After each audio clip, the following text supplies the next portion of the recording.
Ils sont issus d'une quarantaine de pays différents, de l'Afghanistan à l'Espagne en passant par la Syrie et l'Italie pour ne citer qu'eux. Ces jeunes étudiants du campus Moyen-Orient Méditerranée de Sciences Po avaient rendez-vous dans l'amphithéâtre de l'établissement basé à Menton depuis 2005 dans le cadre de la rentrée solennelle. L'occasion pour eux également de suivre la signature du partenariat entre leur campus et la direction de la coopération internationale. Nous avions déjà pensé effectivement établir un lien. Bon, c'est cette année que nous allons le formaliser.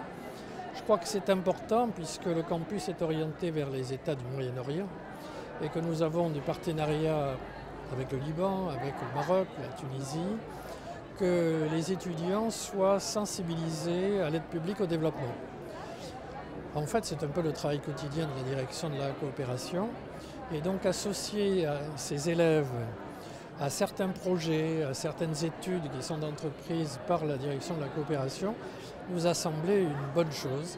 C'est la reconnaissance de tout le travail qui a été mené ici par les équipes du campus de Menton depuis 10 ans. Et c'est aussi pour nos étudiants un encouragement très fort à s'intéresser à un sujet qui est vital pour le devenir de la planète. Donc cet engagement de la principauté à nos côtés est pour nous un encouragement très puissant et aussi, je dois le dire, une réelle fierté. Cette collaboration permet donc désormais la mise en œuvre de plusieurs activités communes dans le domaine de l'aide au développement. C'est un partenariat qu'on a voulu, en réfléchissant au départ, très opérationnel. Ils n'ont pas besoin ici d'avoir un surplus académique, mais au contraire des étapes un peu professionnalisantes. Donc le partenariat revêt 3 volets essentiels. D'abord un challenge solidaire, c'est-à-dire une sorte d'entraînement mais réel à la préparation d'une mission d'aide au développement, d'une mission humanitaire, d'un projet, avec un encadrement, avec une formation, avec des appuis techniques, mais qui donnera lieu à un véritable projet sur le terrain. Ensuite, à une sélection, tout ce qu'il y a de plus sérieux.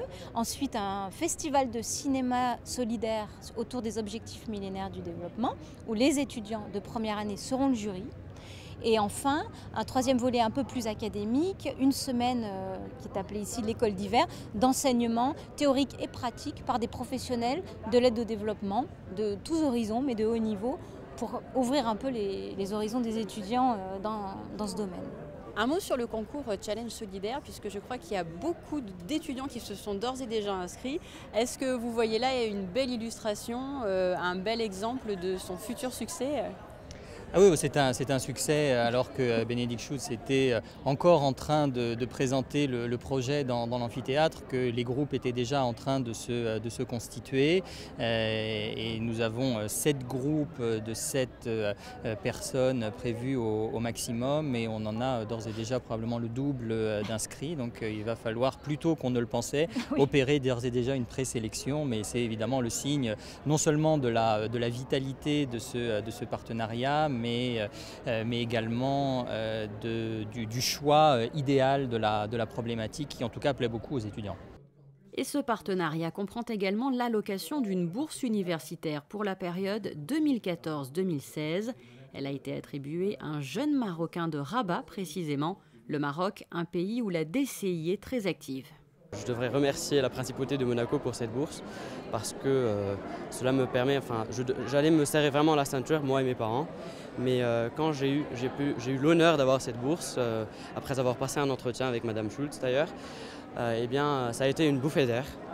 Et là on va dire que je vais pouvoir suivre mes études ici avec plus d'aisance et j'espère profiter de ces 3 années et que m'offre en quelque sorte la principauté de Monaco.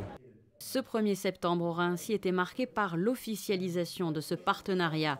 Le calendrier à venir s'annonce chargé avec dans les mois qui viennent différents rendez-vous liés au challenge solidaire, à l'école d'hiver et au festival Le Temps Presse. Des rendez-vous que nous suivrons pour vous à découvrir sur Monaco Info.